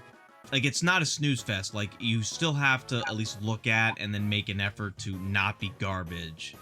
But that being said, if you're all you have to do is pay attention, that's not really a high bar for winning. So the short hop method, once you know it, it makes it very easy. If you somehow, for whatever reason, agree to not jump, it can kind of balance it. But when the one switches directions, the animation takes too long and it gives the three a lot of time to correct themselves. And you can't really trick the three with this. Like, you can't like change directions that well. There's too much telegraph on the one. It really is really little you can do. So I find this one fun, but it kills it how unbalanced it is. So I'm probably gonna have to put this one in D. What do you think, Ferris? Yeah, I agree for the most part. It's one of those games that it looks fun. It would be very exciting, but it really is unbalanced against the one. Like, it would be nice if the cylinder thing responded so much faster, so you could just swing the rotation around, or I don't know, maybe you could make the cylinder move up and down or something. Like, it feels like there should have been more going on for the one player so that you have a chance to trip up the other three. But as it is right now, it's not as fun as it could have been. It's not an F, but I would say it's a high B. Maybe bump it up to low C. All right, what do you think, Lee? Simply put, this game can be impossible for the one to win. I don't like it because of that. I experienced that earlier today, and it was really frustrating. So I'm gonna put this on D. It's whack, yo. Yeah. All right, Lights Out, which we didn't get to play. This one I find pretty frustrating if you're the one, but it's not like impossible. Like, if you're the one and you get like a good early hit on one of the three, you can sort of get a runaway, but you do have to anticipate, like, when it turns like dark, where the three are gonna go. And you know, vice versa, like the three have to anticipate where the one is gonna go in the dark. This one's a little better. I would probably place this one in a lower C. Yeah. Lower C, lower mid C. It's kind of okay. It's a little awkward for the one though. What do you think, Ferris? This one's a lower B for me. I like swinging that hammer around there. It's kind of unfair because of how quickly the other three players can run around, but come on, you get to whoop them with the hammer. They just smash them. And I like how you can do the vertical swing and you can see where you are. And you can, like, you have some options on what you can do. It would be nice if you could run around faster, if you could do something to stop the other players before you can actually hit them. But it is kind of fun. I can't hate on it. And this is going to be a lower B. Might get bumped to a high C, if in case there are better ones left. All right, what do you think, Lee? I think the element of darkness in this is pretty interesting to me because that kind of adds like another layer of like difficulty and complexity. I think it's really, really freaky as the 3 to see a dude with a hammer just swinging at you in the dark. And I like the drama because of that. This is teetering at B or A for me. I'm gonna give it A because I like the experience of it. Okay then. Next we got Filet Relay.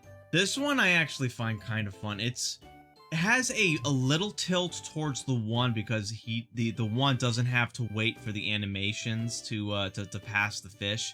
But that being said, it's not impossible for the 3. You can do some pretty devious like blocking strategies, and not to mention it's not a straight masher, but you have to mash with a certain rhythm. You can't go too fast or you fall over. If you can maintain that borderline, then you can pick up a lot of speed. And also being able to dodge the snowballs at the end can make or break a game. So this one's good. I would probably put this like a mid A. What do you think, Ferris? I agree. It's cool that you have the mash to go fast, but not too much mash. More minigames needed something like that. And it's also it does feel a tiny bit unbalanced, but both sides have a relatively good chance to win.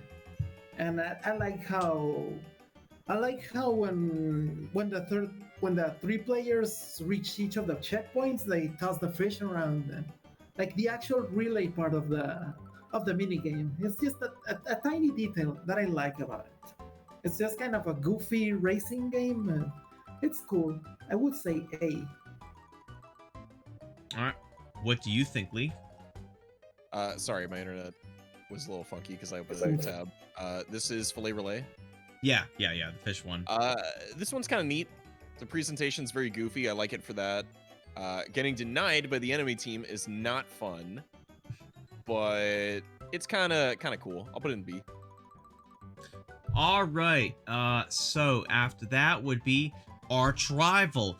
This one is basically free for the 1. I like the idea, but there's almost nothing the 3 could do. As a kid, I actually never knew that you can hold the arrow. I thought you had to let the animation play out, and I would always lose as the 1. You know, funnily enough, no one ever told me about the holding the arrow thing, but if you actually read the directions and do that, it's free for the 1.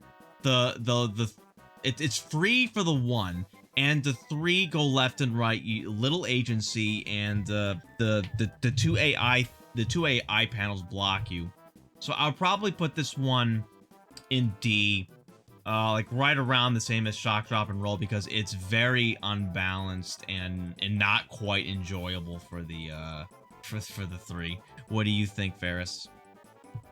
Yeah, this one's a very, very low C because of how unfair it is to the 3 players. It would be nice if only the other targets, like the Boo and the other one, were the only ones that could block the players. But because everybody's in the same line, then everybody's just blocking each other, and so it's just free shots for the 1 player, and then it just comes down to the last player, and you just gotta wait it out. One mistake, you shoot him, and that's it. This one could have been a lot more fun, but I do like how you get to shoot the other players. It's fun when you're the 1. So I would say C. All right, what do you think, Lee? I'm going to echo the sentiment that like 2 players are basically doomed from the get-go because of all the the huge cluster of things going on. So I can't really rank it that high, but man, if you're that 1 player and just sniping them, ooh, that feels good. C. Okay. All right. So next we got Quicksand Cash. This one I really screwed up. This one is This one's actually pretty fun. As the one, I like how you have to pay attention to where the money's dropping and to manipulate the direction of the sand to keep it away from the other 3. I also like how the 3 are independent agents in this one. You don't pool your money, but you work on your own, which is something that was dropped, I think, in pretty much all subsequent Mario parties. And for the 3, actually being able to control yourself with the shifting sands and like trying to anticipate or going with the sand versus trying to fight it, it's pretty fun. I mean, sometimes you're at the mercy if like the one really wants you away from an area, they could really, you know, push it, but the one has to pay attention to 3 different players, and if they separate, it's kind of hard to like to figure out what would be the best benefit for the one if how they spin the sand. So for this one, I would probably place in the more lower B. That one's pretty okay. What do you think, Ferris? Yeah, this one is pretty interesting to me. I like how the one player controls the pace of the entire minigame and how the 3 players have to worry about their own coins. It's not like the usual 1v3 where everybody's just ganging up on the one player. Everybody's making decisions and everybody's thinking about where to go and where to get the coins, and if you're not paying attention to everything, chances are good that you're gonna get sucked in. It's like if you're one of the 3 players, you have to pay attention to what everybody's doing so that everybody gets coins, or else the one player at the center gets them. So it's like everybody's getting something out of it. This is going to be an S for me. Ooh, okay. What do you think, Lee? I think as far as 1v3s go, I think it's very fascinating that it's effectively a free-for-all, and I do appreciate it for that. Sometimes I feel like this is very, very lopsided toward the one, similar to Coin Shower Flower, but I think because of the structure of this, it's not nearly as broken as that. I actually enjoy playing this as both sides, so I'm gonna give this an A. Okay.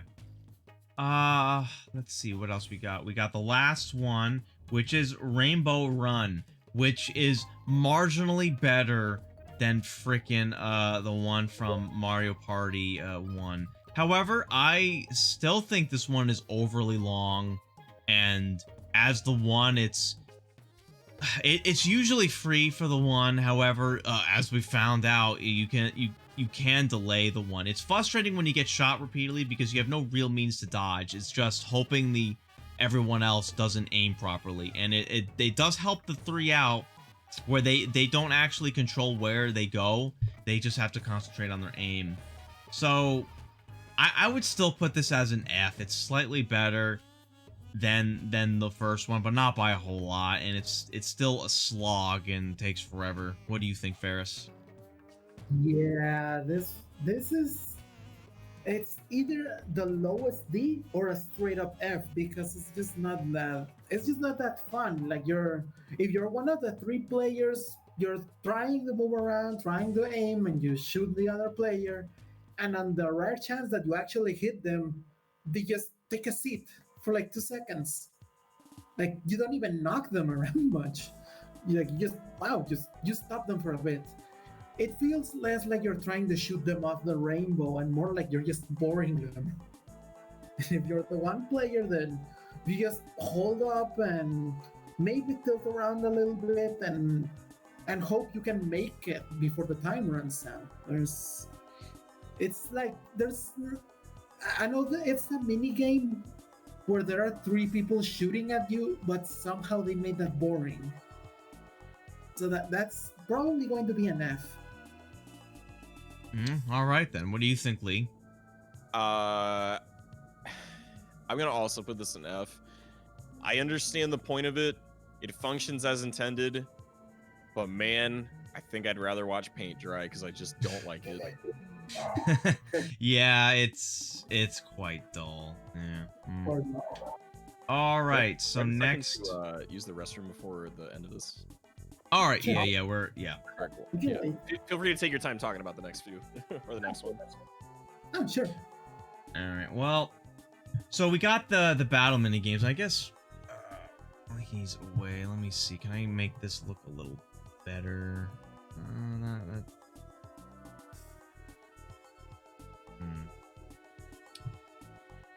No. All right. Maybe if I expand this. 1 sec.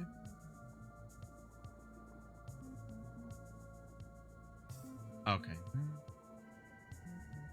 That actually does look better. Just clean this up.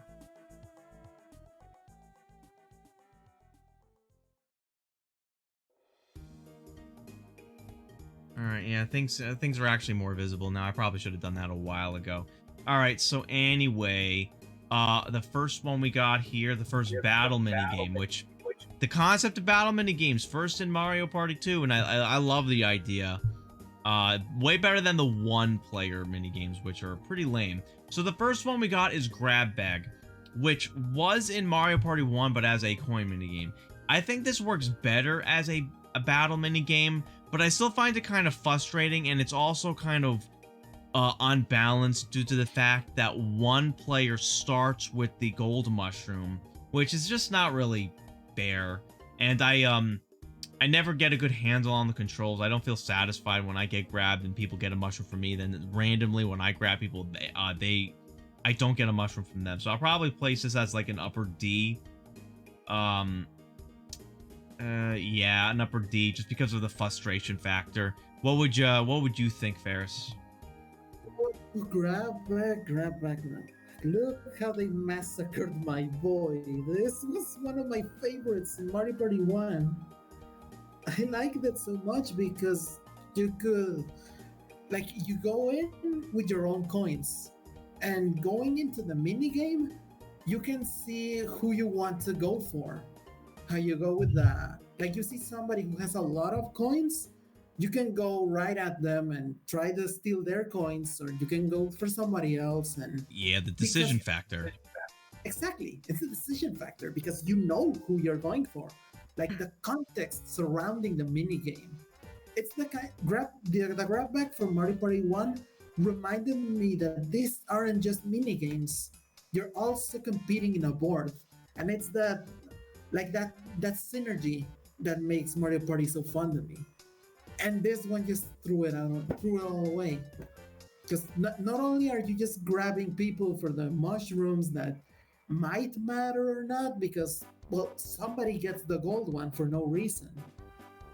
If they really wanted to make this one work, it should have been about mushrooms already on the field, and you go and collect them. But you see somebody else going for that, then hey, maybe they take it, and so you go and take it from them. And as it is right now, it just feels like as a battle game, it works. I will admit that right now.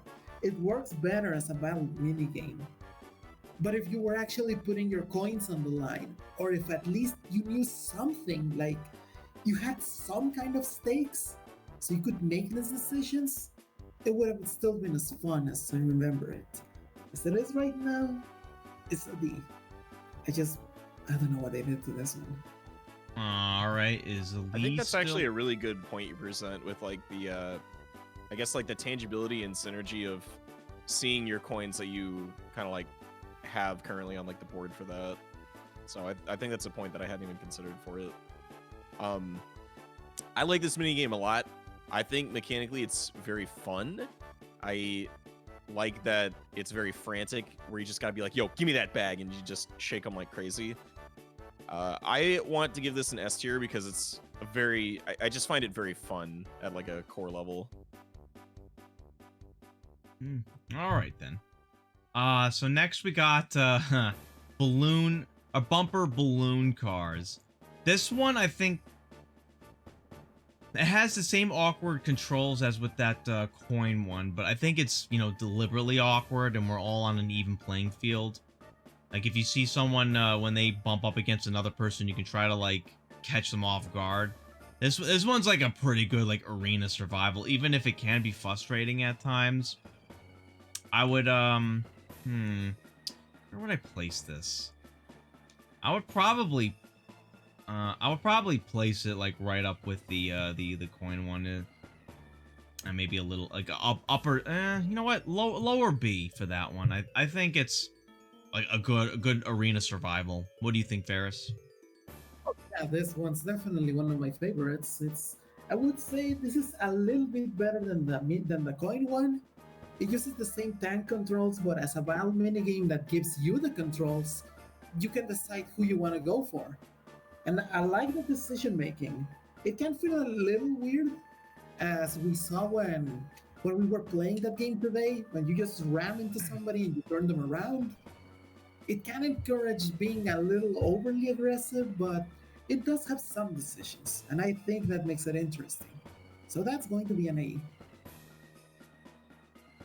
All right, what do you think, Lee? I think this game's very fun. It's very tense, and I know the controls are kind of a little wacky, but I think they're wacky in a fun way. I'm gonna give this S because I'm always very excited to play this along with a bunch of other battle mini games. All right, next one. Rake Em in.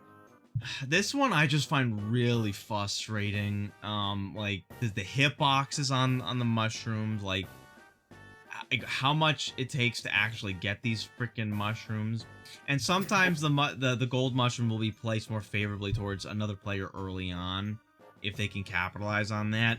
But I just really don't find this one enjoyable. I would probably put this one as like an upper D. I just don't like it that much. What do you think, Ferris? Yeah, this one kind of suffers from the same problems as the new grab bag, where you see where everything is already laid out for you, and because of the mushroom, the golden one, that depending on where it appears, it can determine so much of the game, and because you don't get to control much in this one, it's just press A. It feels like there's just not much you can do. Like you're just waiting for the table to spin your way, and maybe you press the buttons, and as GK said, the hitboxes can feel a little weird. I'm going to say D for this one. All right, what do you think, Lee? This minigame has a lot of problems. It feels very passive in nature. Hitboxes really are whack. But I'd still rather play this compared to like a decent chunk of other minigames in Mario Party 2. So I'm gonna put this at B, if only for that. Like it's flawed, but I find it kind of fun in a dumb way. All right, so next would be Day at the Races. This one you would think would just be straight RNG, but there are actually certain things which can tilt it if you learn that. Most people won't learn these things, but none of those are guarantees. They just tilt the game slightly. And most people honestly wouldn't know that, and the game presentation itself, just like picking a character to race, it's just like senseless fun. And then when you see the race going on, you'll be cheering your character on that you backed, and like it has like almost like the same feeling when you're watching a real race with real money on the line. I would probably let me think. Probably upper B. It's just, very good. It gets the heart beating when it's going. What do you think, Ferris? Oh, I didn't know that the choices actually mattered for this one. Up until now, I thought it was just random. See whoever picks one, and let's see what happens. And as a battle minigame, this one can feel a bit too random for my tastes. But now that I know that it does have some kind of advantage, I now ask myself, what about the order the players get to choose? Like, if you got some people that actually know about the advantages, then whoever wins might come down to whoever gets the pick first. So it's like what we trade one flavor of random for another. And yeah. If this was actually a day at the races, like with the horse thing, it would be great if we could bet coins.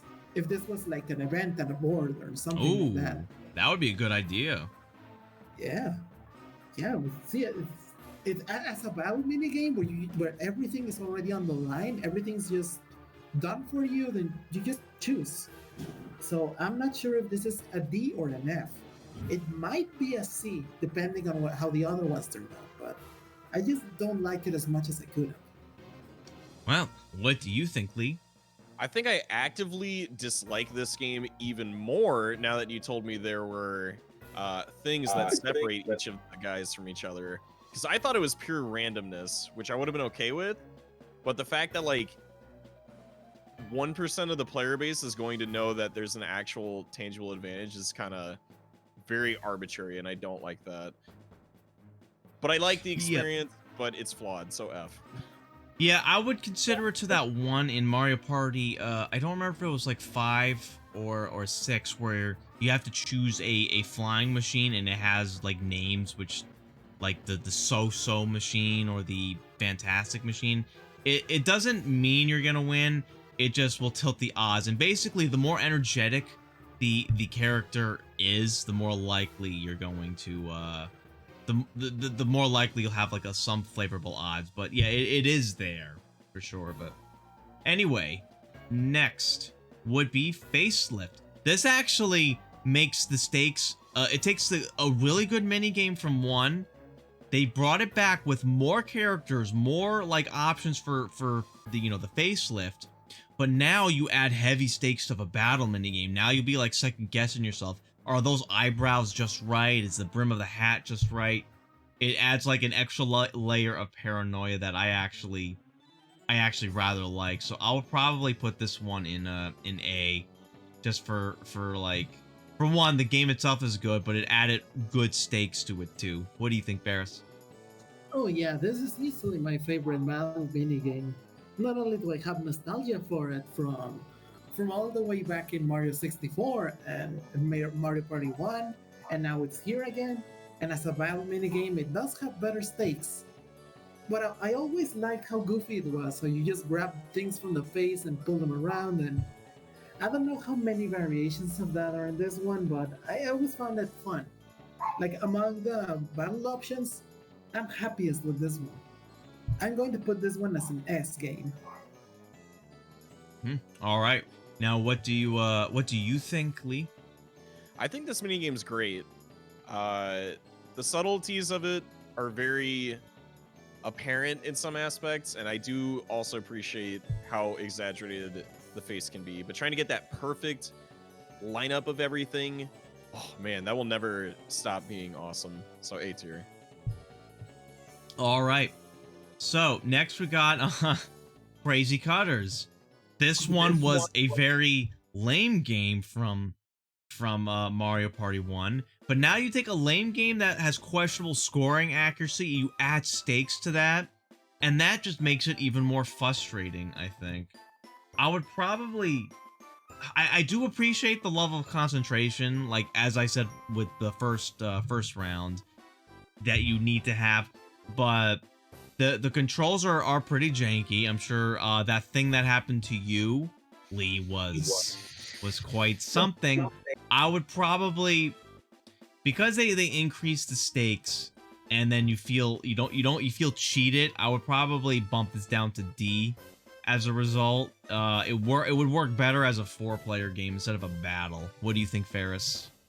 Yeah, this one worked better than Mario Party 1. I like how it does have stakes and there are more variations of the design that you gotta draw, but you're basically just drawing an outline and like you don't really get to decide much. Like you go one way or the other, and if you're lead, then you're probably gonna get tangled up in the middle and you're gonna lose all your points. It's just unfair. But I honestly can't hate on it. I just like the idea of cutting the shape of the character that you get. And as a battle game, I think this will be one of the better ones for me. So I'm kind of torn between an A or a D, but I want to say B. B is where I'll place it. Lower B, of course. All right, so what do you think, Lee? I am very, very, very much hesitating and restricting myself from putting this in the F category after today. I think this minigame is legitimately fun.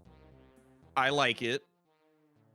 But the fact that something like that can happen to a player where it just flat out breaks for no apparent reason is actually unacceptable. I'm giving it a C because when it does work, it's cool, but when it doesn't, it's the most unfair minigame I've ever seen in the entirety of Mario Party. Imagine if that happened when it was a 50 coin battle minigame. How frustrating would that have been? Yeah, I would have been very upset.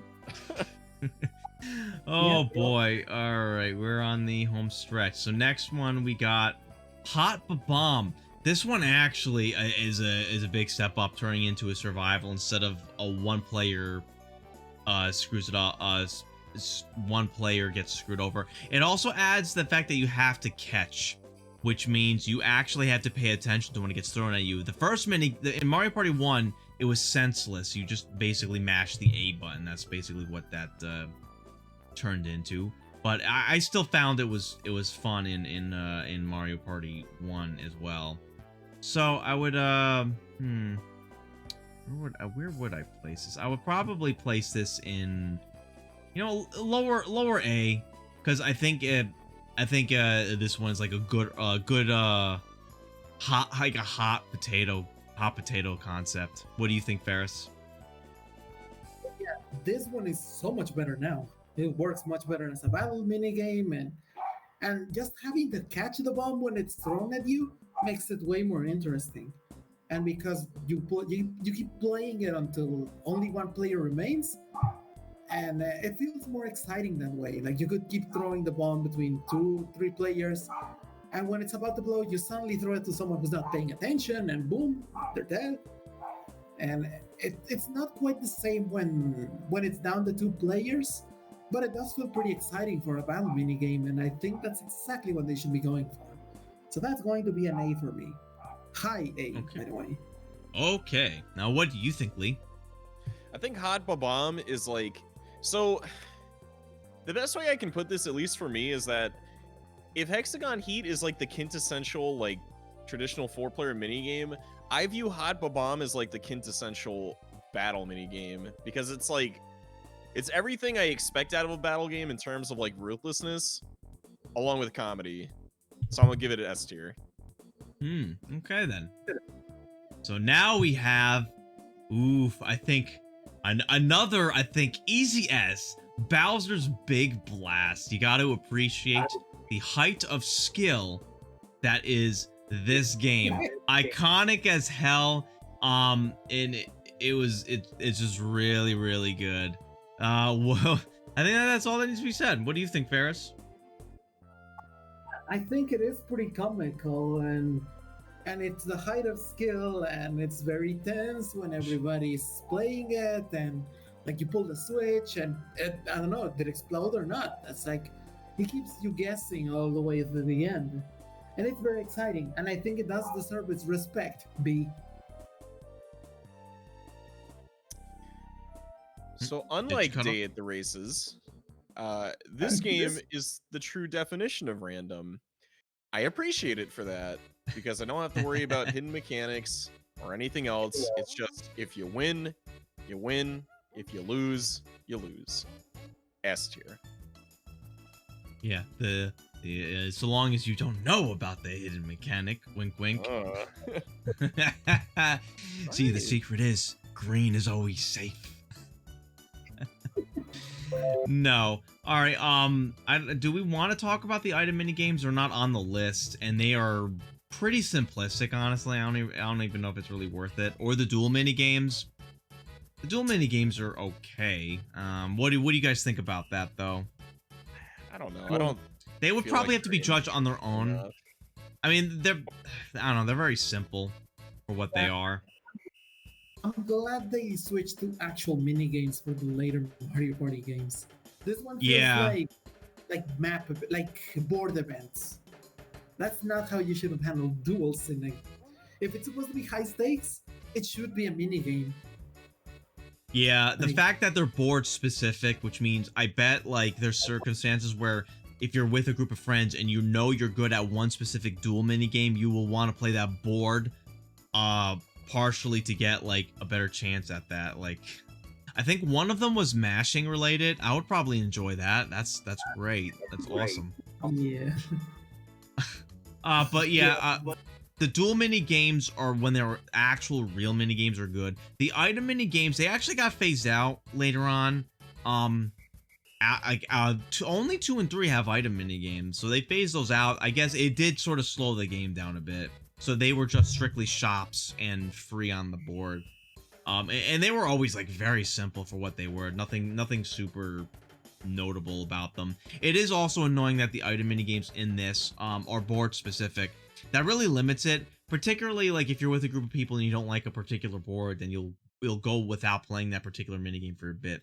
Any other like overview opinions, Ferris, on that? Well, I do wish the item mini games were faster. Like you land in the space, you switch to the mini game, and you get the instructions. And usually it's just press A or something. And I feel like these should have been the board events. Like item mini games, like they're okay. I like the mini games. It's just that since all you're really doing is getting an item in the end, they could have just made a board event, and that's about. Like I appreciate the effort. Just maybe put that effort into duels next time, which I'm glad they did in a way. What about you, Lou? You have any like overview opinions on the whole concept of the item mini games and the dual mini games in this? I appreciate their inclusion. I think they needed more refinement because some of the item minigames specifically are laughably easy to get the item you want, which I don't think should always be the case. You know, I think it was handled better coffin in congestion future especially. Yeah. And roll out minigames barrels. are a neat mix-up. I don't think they were handled as well as they could have been, but you know, it's kind of refreshing, and they're tense. So Yeah. And there's also the special mini game, which is playing, which is a single player only, and it's playing that little car from the balloon battle mini game and that 2v2 with the magnets, going through an obstacle course. I mean, that's probably one way to get good at driving that thing is playing through that obstacle course a few times. It always throws me off. Yeah, driver's ed. But those special mini games, they never show up in the actual board mode itself, so there's not much to comment on. Just like the maze in Mario Party 1. Yeah, it reminded me of the special version of Slot Car Derby that ends the minigame island in Mario Party 1. It gave me a similar vibe.